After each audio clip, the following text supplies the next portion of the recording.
Hey guys, welcome back to our weekly live event. For those who don't know who I am, for those that don't know who I am, I'm Pascal Corcus. I have a mortgage company, accounting firm, an insurance agency, real estate construction company, investing and property management firm. So we basically do it all from A to Z, the real estate and finance world. And I'm here to teach and help you guys get to the next level. So I hope everybody's doing well. Hope everyone had a great week, productive week. It's good to see you.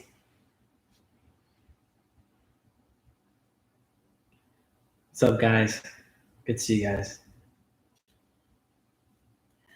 Jeff, I'm comfortable. I'm doing all right for myself. What's up, Star? What's up, guys on YouTube?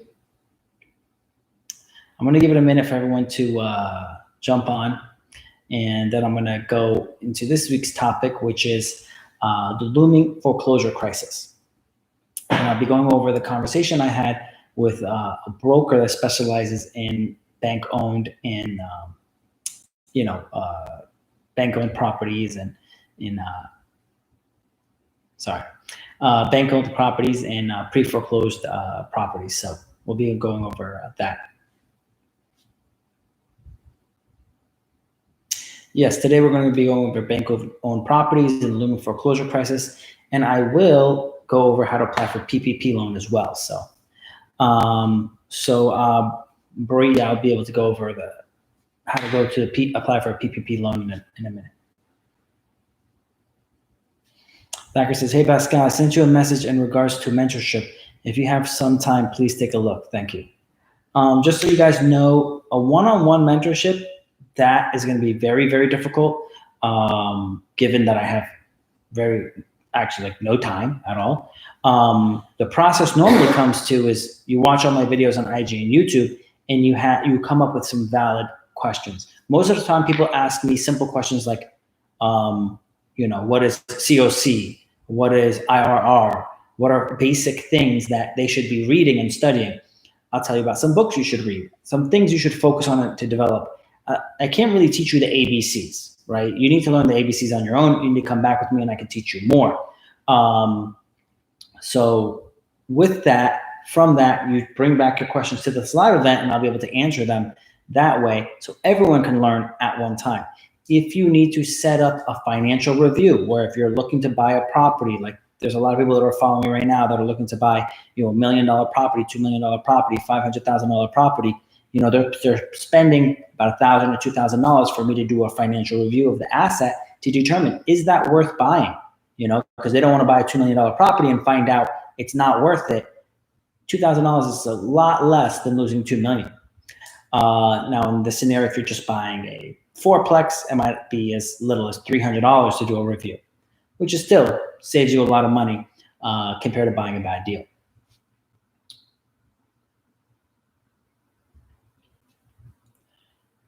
All right, Dragon Knight says, what do you know about Airbnb arbitrage? Airbnb arbitrage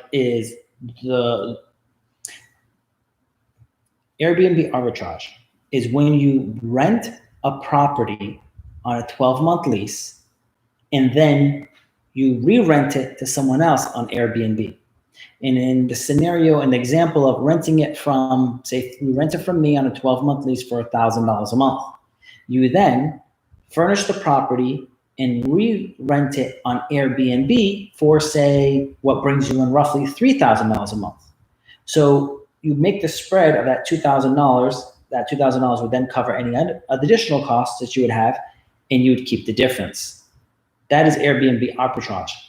In theory, it sounds very profitable, but it is a business. So you need to make sure that you have the time and the focus to make sure it's successful. Subletting. There you go. It's just like subletting.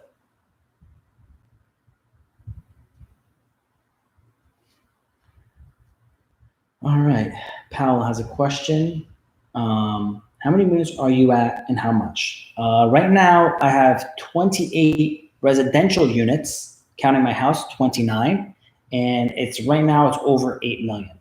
My units are higher end units. So they're not like in some areas where you can rent a unit for, or you can buy units for like 25,000. My units are usually around 200 to 250,000 per unit.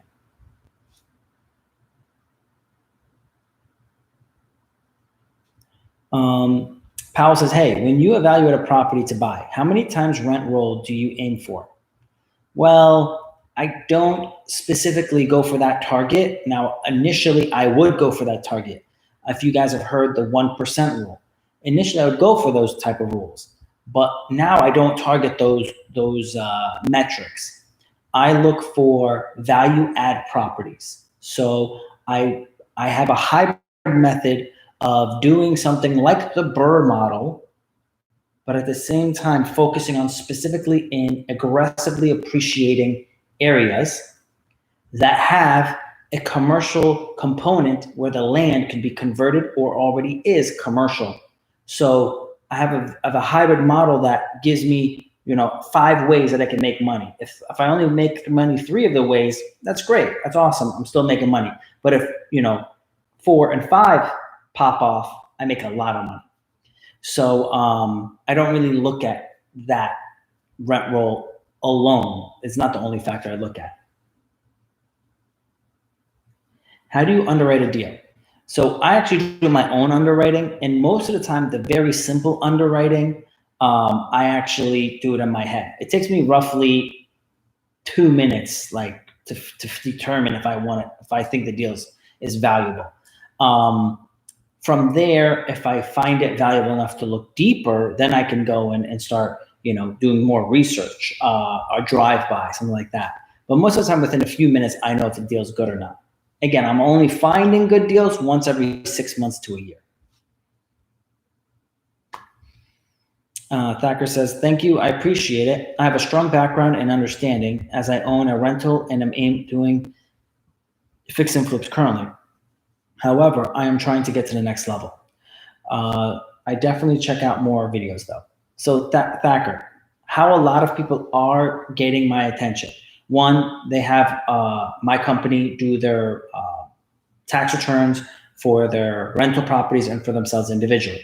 As we're doing the tax returns, my manager handles, the accounting manager handles the tax return, preps it, and everything gets done. I will do a final review. In my final review, I'll understand where you are at currently.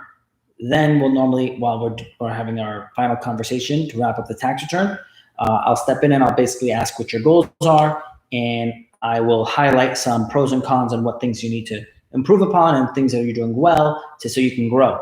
At that point, normally we'll end up helping you with a refinance or helping you finance your next deal. If there's some strategy sessions that need to be set up, we can then set that up as well.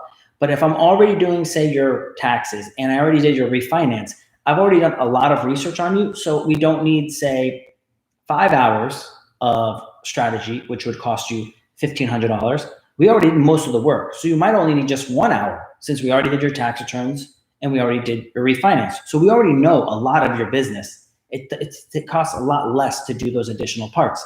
So that's how a lot of people are getting our time, is by using our services, and in doing so, they're developing their business. I had a really, I helped a number of people, and now they're referring more and more people.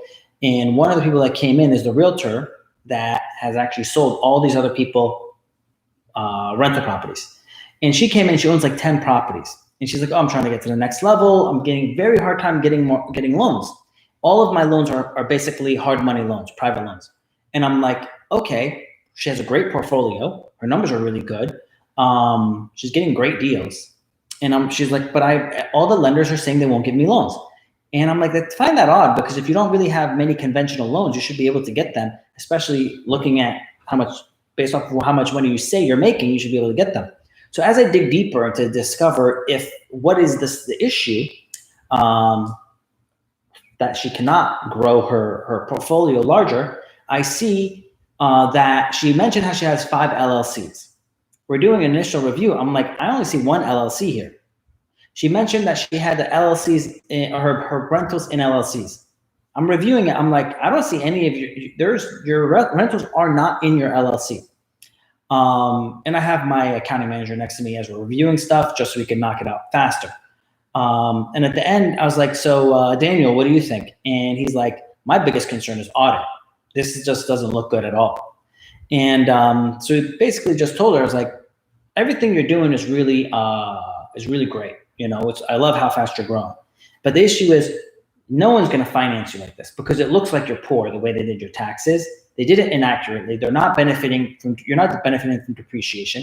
And if you got audited, no one can understand what's going on here. So you're going to have a very messy audit bill because the attorney that's going to represent you is going to have so many hours to try to make sense of this, to explain it to the IRS. And the way that you filed gives you really a high probability that you're going to get audited.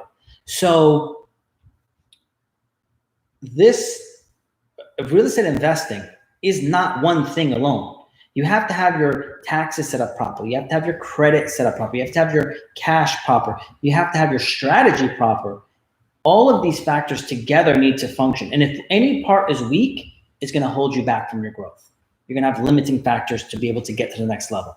And in her situation, it is not skill and is not being able to find good deals or do renos. Her problem is, and it's not credit either, she had great credit, is that she did her taxes, she's doing her taxes improperly, which is going to make it very difficult for her to get financing. Let's remember, the IRS is a government agency. Fannie and Freddie that are giving out all these conventional loans now are government-backed agencies. You need to do things properly for you to continually grow because they're going to double check each other. And if it's not, you're going to limit your growth.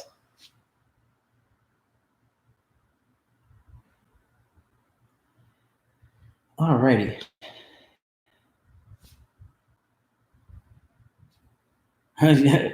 Someone says, you look like Messi. I don't think I look like Messi.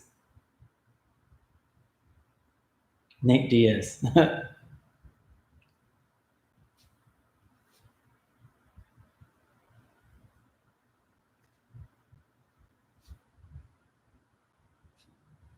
How do you build your personal brand on IG?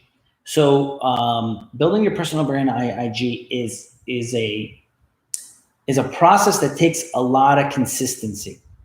It really is no different than building any other business. I applied the same concept how I built all of my businesses to IG, and you really have to look at it like a business. With IG, you have to put out crazy value. No one's going to want to pay attention to you unless you have something worthwhile. Attention span for people is very, very short. So not only do you have to give them value, you have to entertain them at the same time. So that's why I try to mix in some personal stuff, some entertainment, some personality into what I'm teaching. So you have to provide, number one though, is value, because people are going to keep coming back for value, but it also needs to be memorable. So if you keep doing that, then eventually you're going to grow.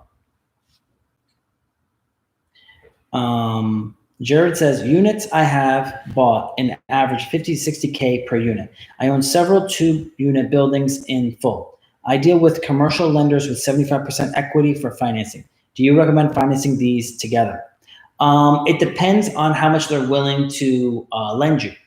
But if you're, so normally, again, it's a case-by-case scenario, but normally what I'll say is package together all of your lower priced properties together and try to fund them with a blanket loan.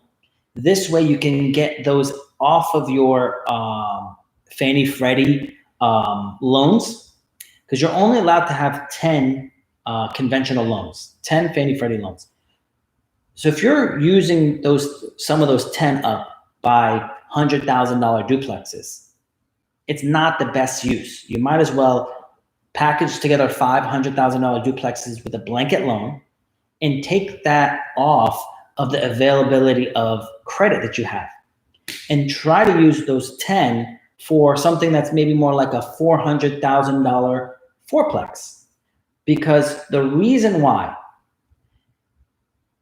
with conventional financing, one big benefit is the interest. Interest rates right now are like 2.99 for a 4-unit investment property loan, usually.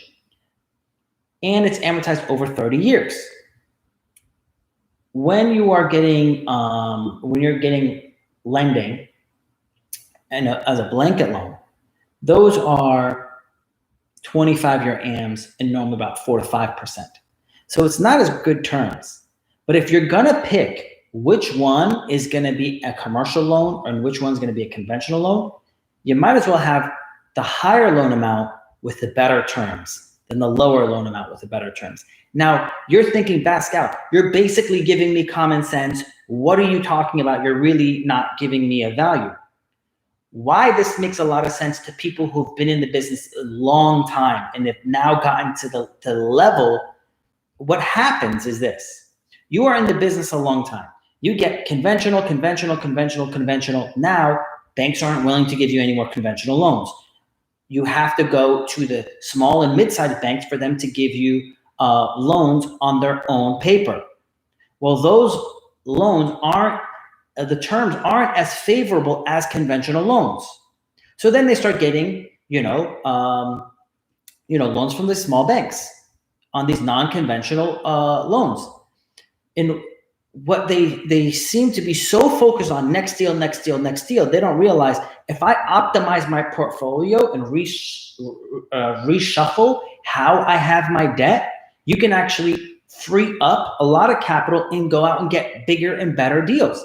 That's why you get stuck. I said after a certain point, you get stuck. If you don't have your system set up properly, you're not going to keep on being able to step up. You're going to be stuck because you're not focused on the finance, right?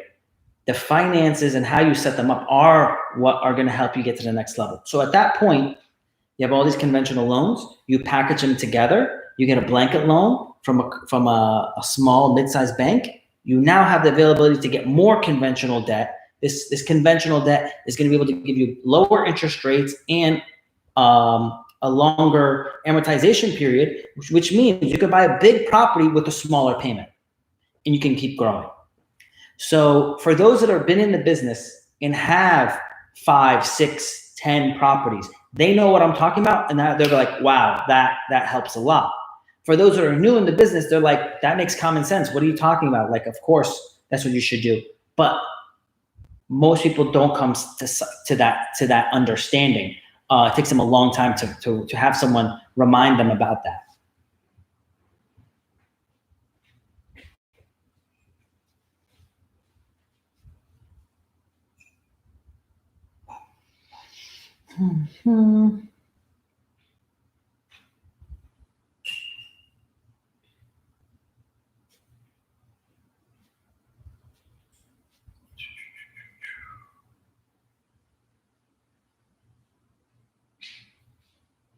All right. Most of these questions are ridiculous.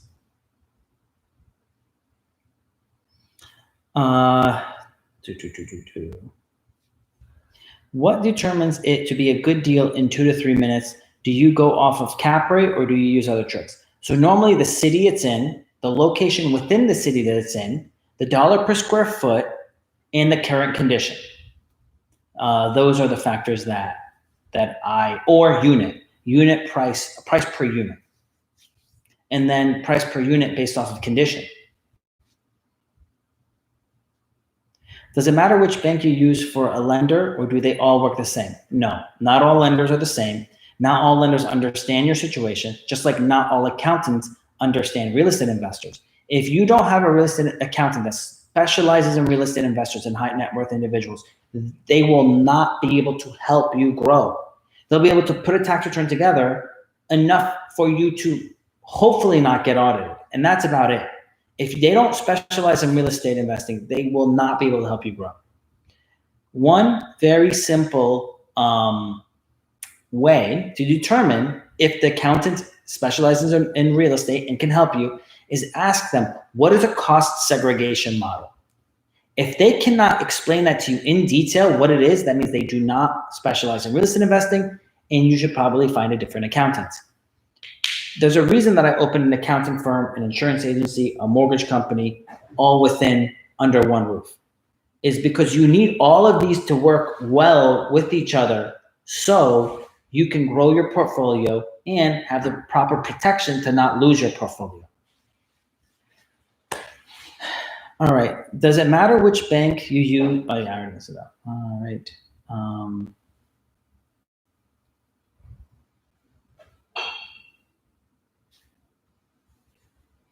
So, Griffin, do you use leverage on all your units? No, not always. It just depends on the deal. Hello. All right. Looks like we lost her. Scrolling. All right. For who is kind of broke and lives in country where taking loans from bank is expensive? I mean, ROI is approximately 7%. How to start with no money? Return on investment 7%. I mean, that's not bad. It depends where you're at, if that's great or not.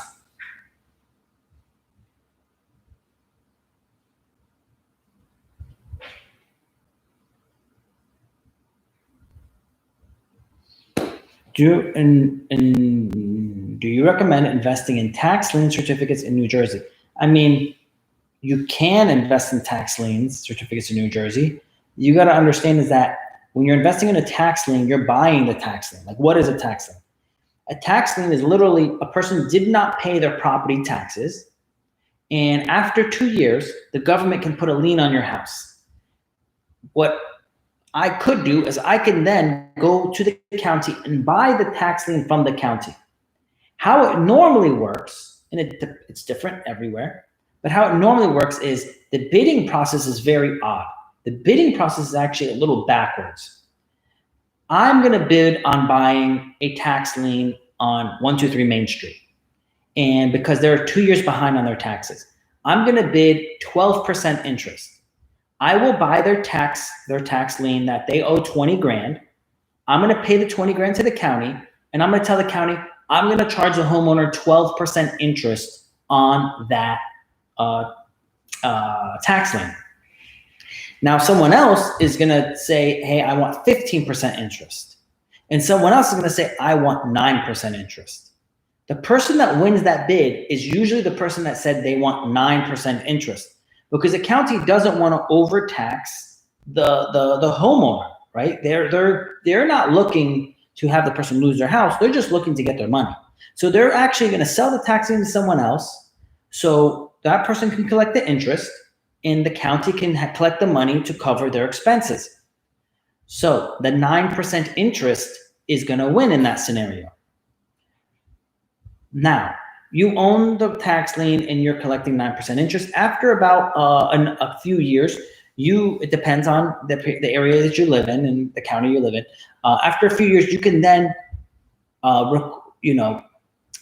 request to be paid off from the homeowner, or you can actually foreclose the home.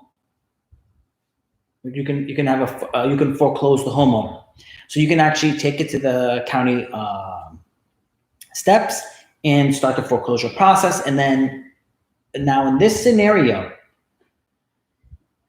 you have to be prepared that you're not just going to get the house, right? You got to remember, county tax liens are in first position. Then I believe is mechanical liens, and then is the first mortgage and second mortgage.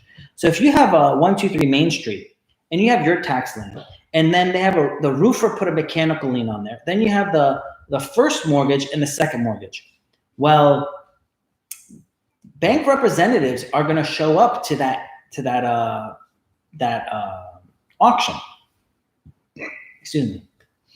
So now the first mortgage is going to end up auctioning as much money as they have to get the property back.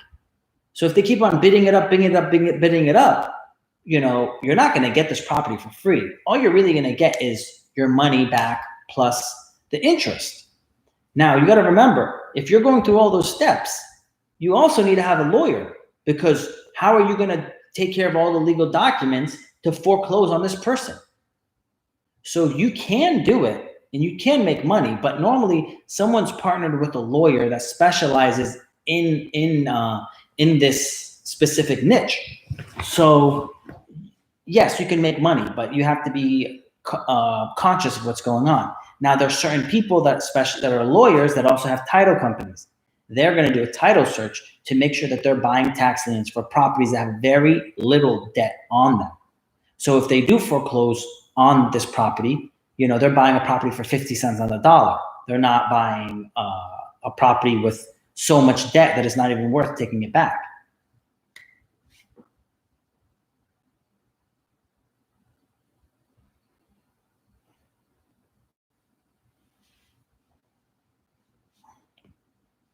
ROI is rate of interest that the bank charges on a loan.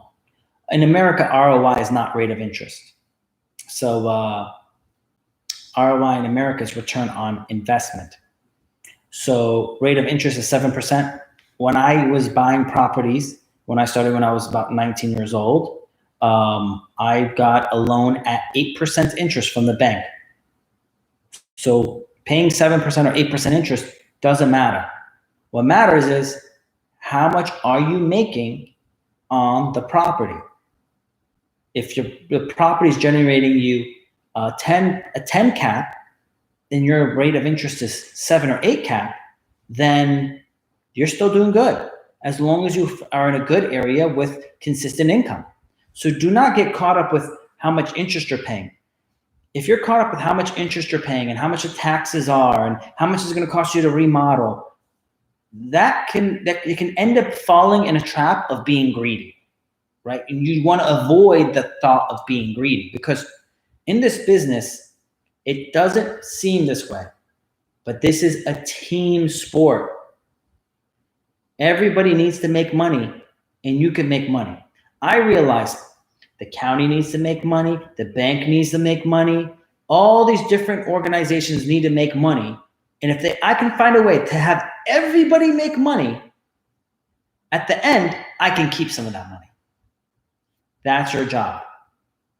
Find a property so profitable that you can easily pay the county, you can pay the general contractor to remodel it, you can pay your property taxes and pay the bank's interest and pay all that money out.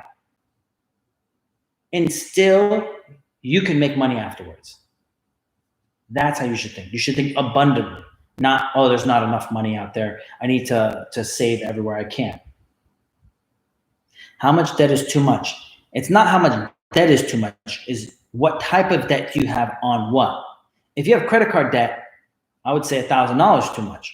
But if you have real estate debt that you're paying 7% interest on, but the property is a 10 or 12 cap property, then it doesn't matter how much debt you have, because as long as you're constantly having good tenants in there, you're always winning. What do you think of wholesaling, flipping contracts? I think it could be a good business. What it's really about is making sure that the end user, the end purchaser, which is the actual flipper, if you're selling me a property and you're telling me, well, its ARV is 150 and I'm going to sell it to you for 100, but it costs 40,000 to renovate the property, it doesn't make any sense. If it costs 25,000 in that scenario, it still doesn't make any sense for me to buy it, because there's no skin left. So what you have to do is, in the flipping game, and when you're selling contracts, you got to make sure there's enough skin in the game for the investor purchasing it. Otherwise, you're not going to sell any deals.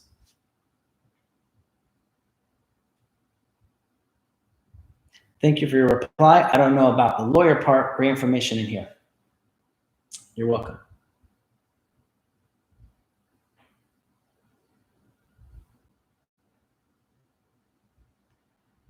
All right.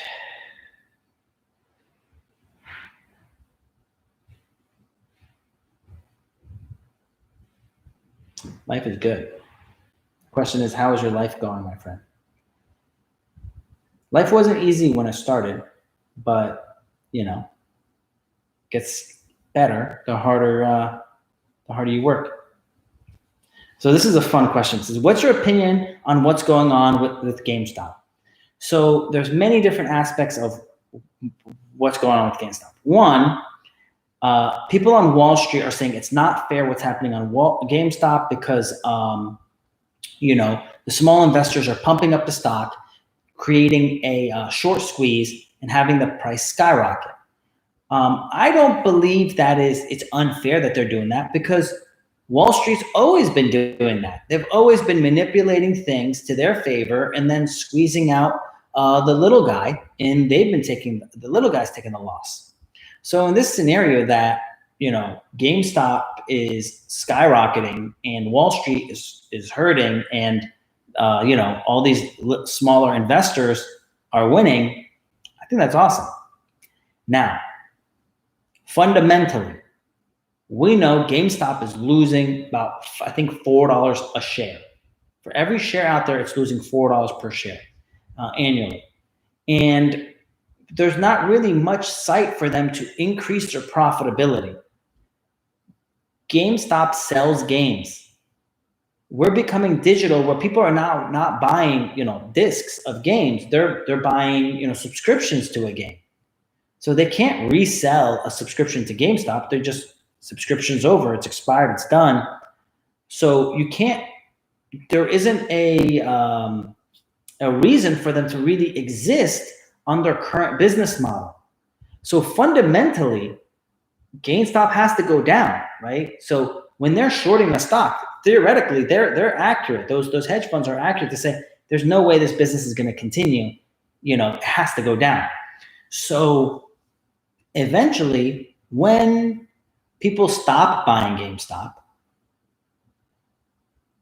and they want to take profits, they're going to have to sell their shares, which is going to have the stock drop.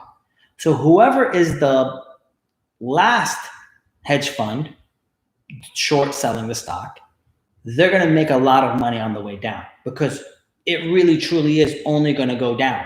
There's no fundamental reason for it to be that high. So if you're actually buying GameStop and having it climb, be cautious, because it will eventually come down.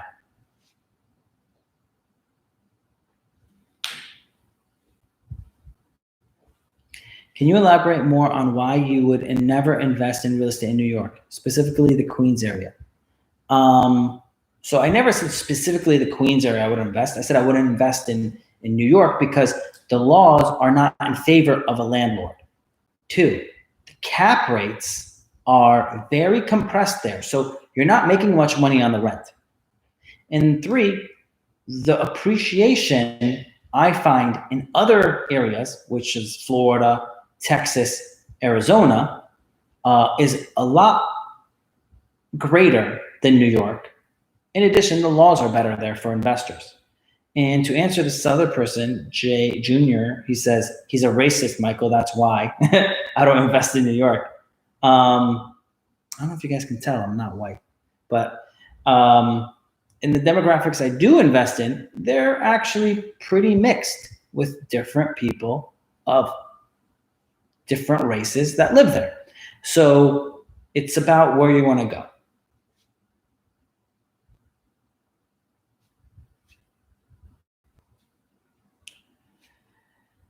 All right. I live in the Tampa market.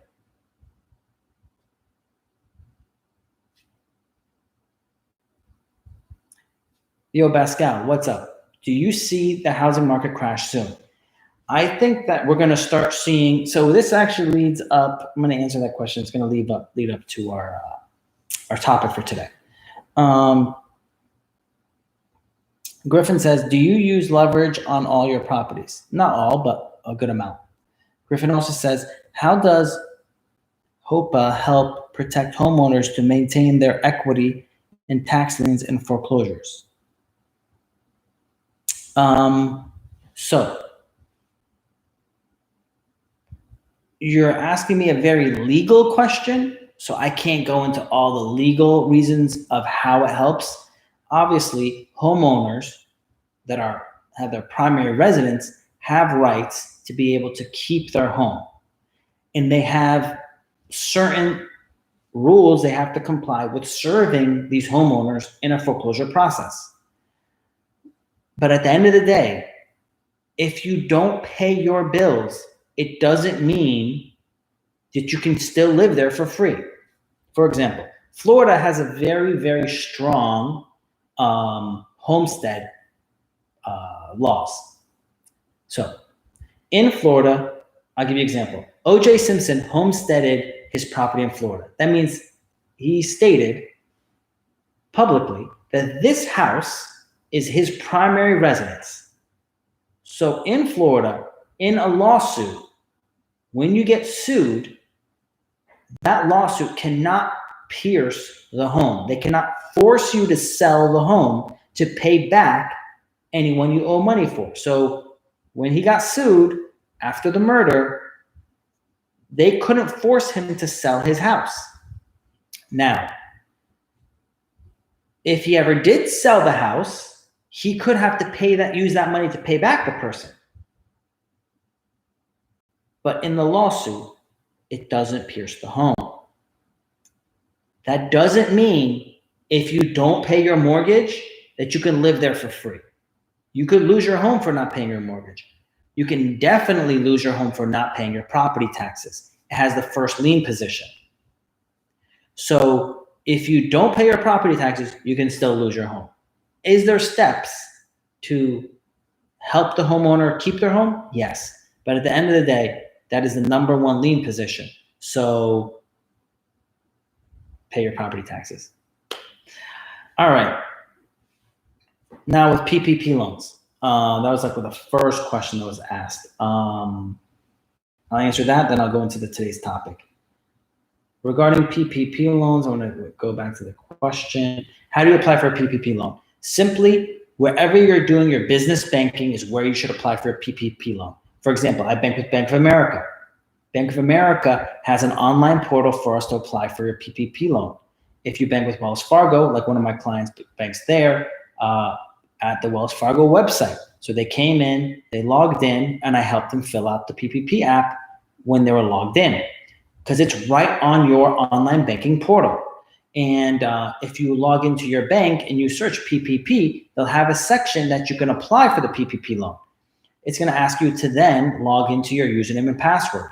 For example, with Bank of America, you usually have a username and password specific to each business you own. So when you log in, if you log in personally, you might not be able to apply for the app. But then if you log in under your business name, it's going to register that, yes, this is a business account, and you should be able to apply for the PPP loan. Right now, you can apply for first or second draw on the PPP loan. If you apply for the first draw, anyone that has a business of under 500 employees can apply. And basically, you could just apply and ask for the money. And there's some guidelines, but it's a lot less than the second draw.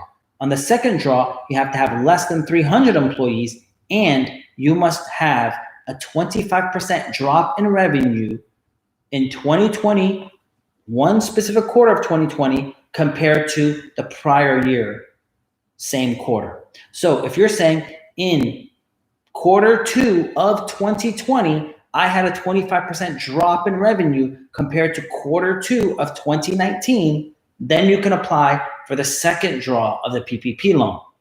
If you do not have a 25% drop, then you technically cannot apply. I hope that answers your questions for the PPP loans. Some small banks are not digital applications. They can be paper applications, but most banks are digital applications. All right. I got a pinch right here. It's bothering me. So that's why I'm like, you see me like stretching. All right.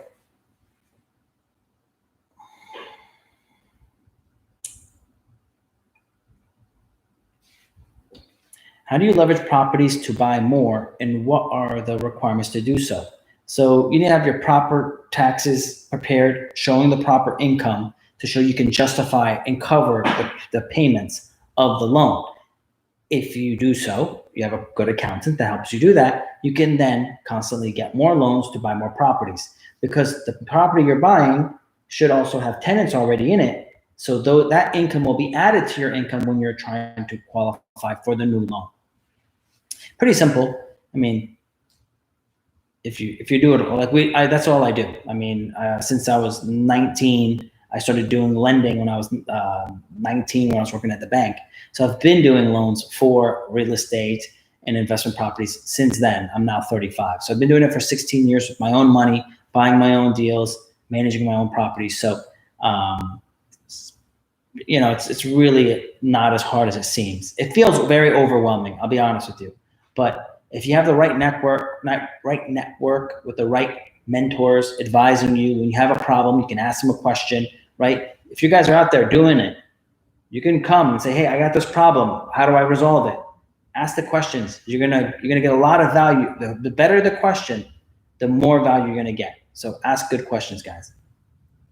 Now, so what we're gonna talk about today, ooh, that's bright. So what we're gonna talk about today. Last week, or what day is it today? We'll say last week, I had a meeting with one of my friends. He is a real estate broker, and all he does is last week I had a meeting with one of my friends. He's a real estate broker. He's been in the business for a very long time, and his clients are banks and hedge funds. And all they do is list foreclosed properties from the banks and hedge funds. So he told me back in 2019, hey, Pascal, get prepared. The second half of 2020, we're going to have a lot of properties come available. The foreclosures from 2018 are going to hit the market 2020, the second quarter of 2020. And as we know, COVID hit, and then the foreclosures got paused. So now we're meeting again, we're talking, it's 2021, last week, and and I'm like, so what's going on? A couple of properties just went up for foreclosure. Tell me about it. What do you think about them? One was a triplex, and one was a house. And basically I ran the numbers in both what they were asking for. They were horrible deals. So I let them go. Now, I said, so what are you seeing that I'm not seeing on your side of the business? He said, well, in 2020, there was 8,000 foreclosures or pre-foreclosures that were going to go to the county court steps that did not happen, that got postponed. And I was like, 8,000 in Florida? He's like, no, 8,000 in Pinellas County. And I'm like, wow, that's a lot. And he's like, yeah. And I'm like, well, how many new ones do you think we're going to get in 2021? He's like, probably another 8,000. And I'm like, okay, wow, that's a lot. So then I asked him, how many foreclosures can be absorbed per day at the county court steps once they actually activate and reactivate the, when they remove the foreclosure ban? He said roughly about 8 a day. So I said, so when I calculated the numbers, it came to about almost an 8-year period for them to be able to absorb all of those foreclosures. And I was like, man, that's a lot of foreclosures that are going to be that it's going to take a long time for the banks to recoup. So one, it makes me realize the banks are going to be in a tough position. The banks are financially not going to do well, because how do you have all those foreclosures and take 8 years to recoup them? It's not going to be good. So that is happening. But one big question comes to, when is a foreclosure ban going to be lifted? And he was telling me that the foreclosure ban was set to be lifted January. It got kicked back to March. And a lot of the whispers he's hearing is it's not going to actually happen until September of this year. So after September of this year, if all the information is accurate, we're probably going to see a good amount of foreclosures start coming up. So currently, everything looks good because the supply is so low, causing the prices to be high. Credit, interest rates is really cheap right now. But in September, or after September, we're going to have a lot more properties available. The is going to be higher. that might not cause the prices to go down. That might cause the prices to just flatten, which, okay, that's good. At least now we're flattening. Now, at the end of 2022, the interest rates are supposed to be going back up. So if interest rates are going back up at the end of 2022, now the monthly mortgage payments on anybody that's going to be buying a home is going to be higher now. When most people are buying properties or buying homes, they don't really look at the price of the home. That's a factor, but the real factor that people are looking at is, what is my payment going to be? So if someone can afford, say, a $2,000 payment and interest rates go up 1%, well, now for that same property, it would probably cost them, let's just say, $2,800 a month. Well, because they don't have the budget for a $2,800 a month mortgage payment, they're going to have to start looking for cheaper homes. Less people are going to be looking at that home because less people can afford to pay that payment for, let's just say, a $400,000 home. So the $400,000 home is going to have to come down in price so people can afford that payment again. So there's an inverse relationship between interest rates and home prices. At that point, homes should start going down in 2023 because we're going to have higher supply and higher interest rates, which are both pointing downwards on home prices. So I believe that it's a great time to refinance, take cash out, get prepared, and do what we need to do so we're ready to buy deals when they come. Next factor to add to this. Back in 2010, 12, 15, hedge funds were buying all of the mortgages that banks had.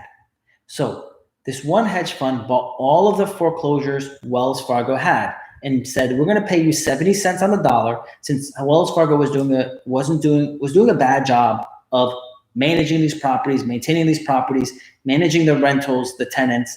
So they sold all of their foreclosures to this one hedge fund at 70 cents on the dollar. So this hedge fund thought, okay, I'm going to give all these different property managers across the countries these rental properties.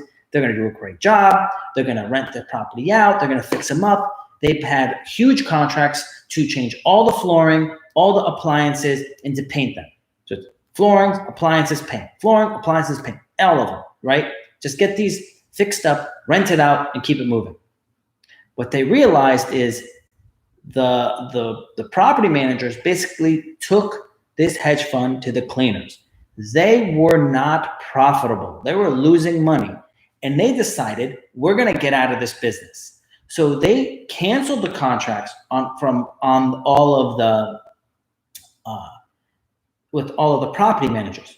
So they canceled all these contracts, and they were basically planning to non-renew all of these tenants and start selling the properties. And then COVID hit. Well, they can't remove these tenants because of COVID. They can't show the properties because of COVID. There's all these issues because of COVID. So that slowed that down. Once things get moving again, and once what me and I'm not allowed to say his name, but what me and the broker talked about is a lot of these guys, these hedge fund guys, they're very greedy for profits. So if they see the housing prices go up, they're not going to sell. And I was telling them, but that's counterintuitive. If you need to get rid of this asset, you better sell it when it's high, because you don't know when it's going to drop. And the indicators show that in the next few years, they're going to drop. He's like, I know. They're greedy. They don't think about that stuff. And what's going to happen is they're all going to hold out. Oh, just so you know, they have 350,000 homes in their portfolio. So it's not like a few homes. So once they start seeing it drop, they're all going to start selling and flood the market. So 350,000 homes in their portfolio. That doesn't include the 2 million people that are behind on their mortgage, on the mortgage forbearance. 1 million of those people didn't even choose to take a forbearance. They basically just choosing to give up their property. So in my county alone, we got 16,000 homes.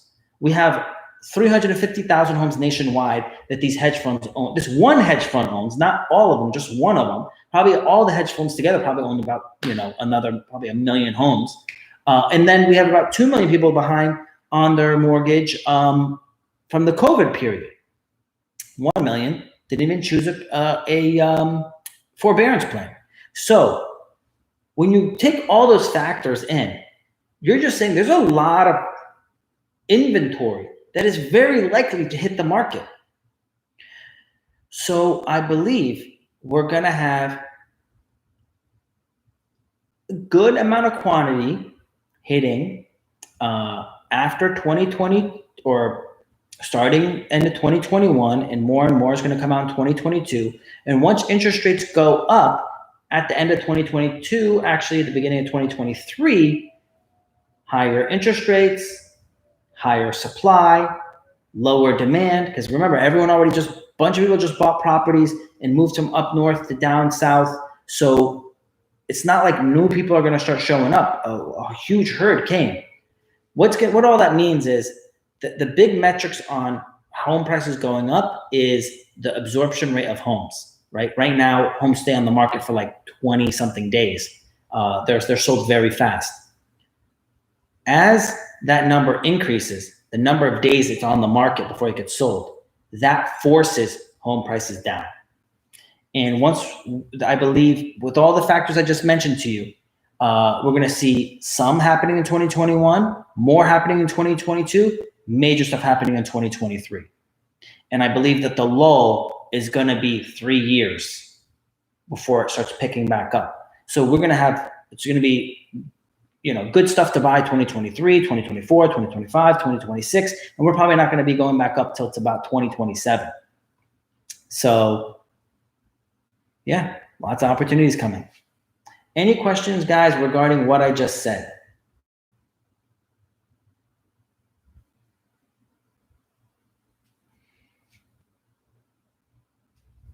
All right, Matthew, real estate investor. Let's see what he has to say.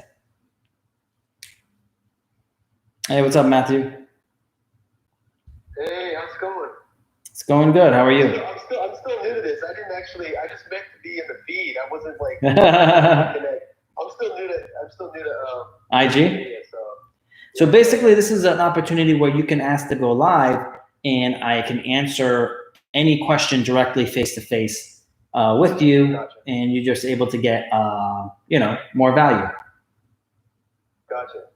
No, but this is interesting. Everything you talked about so far about the trends, that's definitely like, I kind of see that, that's kind of the belief, right? A lot of people are sitting on the sidelines. A lot of true investors are trying to stack up their money or putting people's money together and kind of wait to see what's going to happen, right? Most people are just kind of waiting, right? And there is a lot of people waiting, and it's a balancing act, right? So what I'm doing is I'm also waiting, but I'm restabilizing a lot of my assets. I'm doing full renovations on what I currently own. I'm doing a lot of value add that puts a lot of quality back to the tenants. Like I'm rewiring all of my properties, and I'm putting Cat 6 wire connections in every room. I'm putting in WAPs in each unit. So I'm running them all. Go ahead. Oh, I'm sorry. What are WAPs? Wireless access points.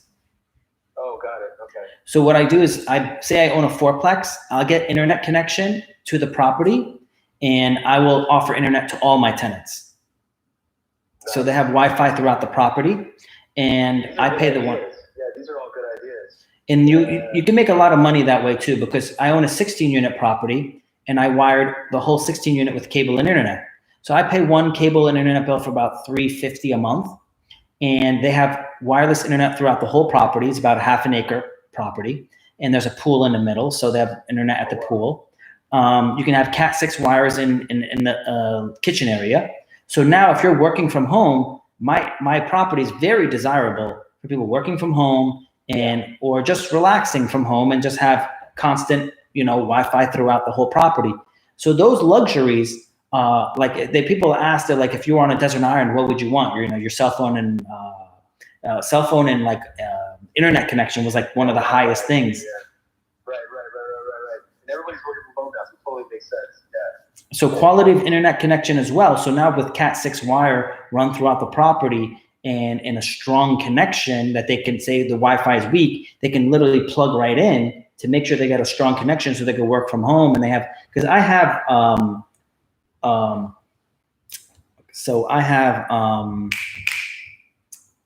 what are our phones called? VoIP phones. You know what a VoIP phone is? VoIP phone? So if you're working from home, so I converted years ago from landline telephones to voice over IP. Got it. Okay. So if you have a voice over IP, you better have good quality internet. Otherwise, your phone calls can be like, it's going to be really bad. And obviously, that's not great customer service. So you have to have very good connection. So your WAP, if your WAP's not good, you're not going to get good connection. So if you're actually, you have a Cat 6 right into the plug and then right into your laptop, and you have your headset now has perfect clear connection. So that's going to be that service free too. You're not charging the tenants, right? That's just a selling feature of moving into the. No, I charge for it. Cable and internet is. I charge them $100 a month for cable and internet. Okay, got so it. I pay $350. If they got like third party or outside service. Yeah, if they paid so if they got cable and internet, it would cost them $120. Now you get cable and internet from me, and now I have 16 people paying me $1,600 a month. And it cost me $350. So now add that on top of everything else I'm making. So I'm making $1,250 a month. And if you look at a 5 cap property, a 5 cap, every $100 you increase rent on a 5 cap is $24,000. If I increased it $1,200 a month, I just increased it, almost $300,000. Like value add was $300,000 on that deal. Just like that. So when I buy a property, I usually, I make sure to do it right. So how do you coordinate that while the tenants are living there? I guess it's not a big deal. They can still do the work while they're living there, because most of the stuff's like an exterior and stuff, right? Like, well, it is exterior. You're correct, and some of the stuff is through the roof, and then you could feed it in, and then as you feed in your new line, you can cancel their own line after you already set yours up. And you're like, okay, now we're transitioning from the old one to this one, and now you have to cancel it. What I like about it is I'm really weird about how many wires is on the outside of my building. I hate seeing. So I've always a lot of the older properties aesthetically, like I would come in and like 5 years later, I see my fourplex has like 14 boxes on it. Like, why the hell is there 14 boxes on here? AC boxes. Satellite dishes or whatever. Yeah. Oh, and then they put it on the roof. So I put on my lease. $500 fine if you put a satellite on my roof, because that destroys your roof. It kills your roof. Yeah, it does. So there's so many problems that causes. So many. Are you also like refinancing all your properties right now because interest rates are so low? Are you kind of stabilizing and trying to make things as efficient as possible? Is that what you're doing? So what I'm doing, I own my own mortgage. I don't know how much you know of me. I own my own mortgage company. I own my own accounting firm. I own my own insurance agency, property management, and construction company. So I am refinancing my own properties. But first, what I'm doing is I'm doing as much value add as possible as I can, so I can basically burr my own properties. So initially, what you guys understand is burr, and I'm going to explain this. You might know this, but for those who don't know this, most people on the burr strategy, you need to own the property 6 months to 12 months before you could refinance at the new value. But I've owned the property for 10 years. So if the bank doesn't care, or the bank doesn't really ask, if I did the remodel yesterday, hypothetically, I did a $500,000 remodel and got it done in one day, the bank doesn't care. There is no seasoning on that day. The seasoning is on the day I purchased the property, not the day I did the work. So right now I put in $500,000 worth of value add, and immediately I actually bumped up the value of the property. Let's just say $2 million. Well, I'm going to go and do a refi on the new value of the property. Right. Got it. So would you say, I'm curious about I guess it goes, it's a property by property basis, case by case basis. But generally, since interest rates are so low right now, if you have a property in your portfolio that you really like to say that's going to be something you kind of want to hold on to, are you doing the long term 7-10 years now versus just a 5 year, or do you still try to stick to those 5 year? So what you're saying, and just so you guys understand, this goes back to the issue I told you guys earlier today. Earlier today, I mentioned how a lot of people get stuck with getting banks from small and mid-sized banks where they're getting 25-year AM loans, and normally they're only fixed for 5 years, sometimes 7 years, or 5+5 balloons. Like most of my loans, like 5 units or bigger, right? Yeah. So most of my loans are 30-year amortized loans, and they're fixed for 30 years. I do have 2 that are 5+5, which give me 10 years to hold a loan. Because some people are like, well, Pascal, you're doing the same thing David Ramsey does. I really hope you don't fail like he did. His major problem was he got short-term loans on long-term investments. That is a disaster waiting to happen. So to answer your question, I sold off 1/3 of my portfolio already. Oh, you did? I already did. I sold off 1/3. What I have remaining right now is what I consider my gems, and I'm keeping my gems. So I'm just polishing them, doing more value add. I'm getting the pool started in about a week on my 16 unit. Like, it's already there, but I'm getting it redone. It's almost $100,000 on that remodel. I have another 8 unit that I'm putting in roughly like 300,000 into that property as a remodel, and I'm really making them shine, and then doing a cash out refi when I'm done. And so you're kind of like, because I'm thinking about doing the same thing. It's kind of just trimming the fat off the portfolio. The properties they're okay, but they're not like your most desirable ones for whatever reason. And then you're going to put that cash aside, and then you're going to try to hold that for some, to play with or to work with later in the year, right? So specifically what I'm doing is I sold off the properties I don't love, I feel like I really maximize what I could do with them. And that property is for a buy and hold cash flow investor. Right. I'm an appreciation investor, so my strategy is different. I then sold those buy and hold properties. I took the cash, put it back into my properties that I want to keep. Yeah. Spent it to value add to increase the value on these properties. I then will refinance to get the cash out after I've done all my value add. Gotcha. And then you'll end up with it back. You get it back. You'll have that. Yeah, I'll basically do a burr in a way on my existing properties. Yeah, you're doing a burr on your existing properties, and then so that'll make the existing tenants happier, make the properties more valuable, and now you can also get that cash back when we're going into this next cycle, this next downturn. You got that back. You can do something else. Exactly. And if you did the proper value add, the tenants you have you should be able to withstand a market downturn. Or if they do have to leave, you'll be able to get new tenants faster. Yeah. At a closer to market or above market rent. Yes. Right. And that's exactly. And then what I learned from the very large apartment complexes is this is a thing I learned, and I was just thinking like, wow, this is kind of crazy. So when you look at the rent that a large apartment complex is offering, so when you say, like, let's just say my 1 bedroom is $1,000 and the large apartment complex charges $1,100, and you're like, oh man, I see why they charge another $100 because they have a pool and they have a gym and whatever stuff that no one ever uses. I then realized, well, no, their $1,100 is plus a parking fee, plus a water fee, plus a whatever fee.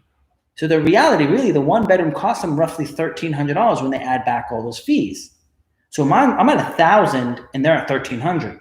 So I started doing the same thing. My rent is $1,000, and then cable and internet is a $95 fee, and then you have a water fee. $50 because I get one bill for all of the units. So I have a water fee. This is a great point. This is an issue I'm having with a couple of my buildings where the water bills have been high, and it's like something will happen. It might be a small leak or something, and you get this huge water bill, and then you can't point the finger at anybody. So how are you recouping you must have it in the lease beforehand before they sign it, right? That they're going to be paying for the water or something, right? I do have it in the lease that it's covered up to $50 a month, and anything above that, then it'll be distributed to all the tenants. Now, what the goal is really not to distribute more than a $50 bill to the tenants. The goal is to make sure if there is a leak that the tenant tells me. Right. Because when there's a leak and they pay the bill, you know about it right away. But when there's a leak and they don't pay the bill, you don't hear about it until you see a crazy bill. And they're like, oh yeah, the toilet's been leaking. Like, okay, you couldn't have told me that sooner before I got this $700 bill. That's happened to me a couple times. Exactly. It happens to everybody. It's what it is. So that's why a lot of times, guys, when you see stuff and you're wondering, oh man, this sucks. Trust me, it happened to 1,000 other people. You just have to just roll with it. You just have to roll with it, push ahead. But I like your idea. So you charge $50 for the water per tenant. For the new ones moving in, you charge $50, up to $50 per month for water. So you take the bill, you divide it by the number of units. Is that kind of what you do? So normally I have a $50 flat fee. Okay. But if it goes above that, then I can charge extra for it. Okay. And normally, if it starts becoming like, and normally the flat fee is $50, my water bill could be $45 per person. Now, if it starts going up, say it becomes like $60 per person, I don't actually send out a bill for $10 because by the time I spend all that paperwork, it costs me way too much time. Right. What we normally say is, hey guys, the water bill is really high now, and we might increase the rent because of that. Is there anyone have a water leak? Then someone will speak up and say, yeah, my toilet's leaking or my faucet's been leaking. And then we go out and fix it and resolve the issue before it becomes a problem. And we start building habits. This is great, man. This is great. I love this. I wish I would have known this before. I think it's too late to do this now with existing tenants, I think, right? No, don't. I used to think that too, where, man, I haven't raised the rent on this person in forever. And if I raise the rent, they're going to be mad. The more unemotional you become and the more direct you become. I have a guy that came in. He makes a lot of money in his profession, but he has like 8 rentals. And he's like, I haven't raised rents in like 8 years. And I'm like, okay, raise the rent to market rent. And he's like, well, what if they leave? I'm like, well, if you're thinking about selling one of your units, raise the rent to market rent on the 3 units. You're going to, in the rent is probably, the rent would need to go up to like $400 a month. I said, raise the rent $400 on all 3 of them. One of them is going to want to leave. And now you don't have to decide who you're going to ask to leave. They decided for you. And then the other 2 are now paying $400 more a month, which if all 3 of them accepted that $400 increase, he currently is making 12, 12, 12. Well, 444 is another 12. He just had a 33% increase on his rent with no increase on expense. Right. So what ended up happening is everyone either said they want to buy the building from him now, or they want to pay the higher rent. So he won either way.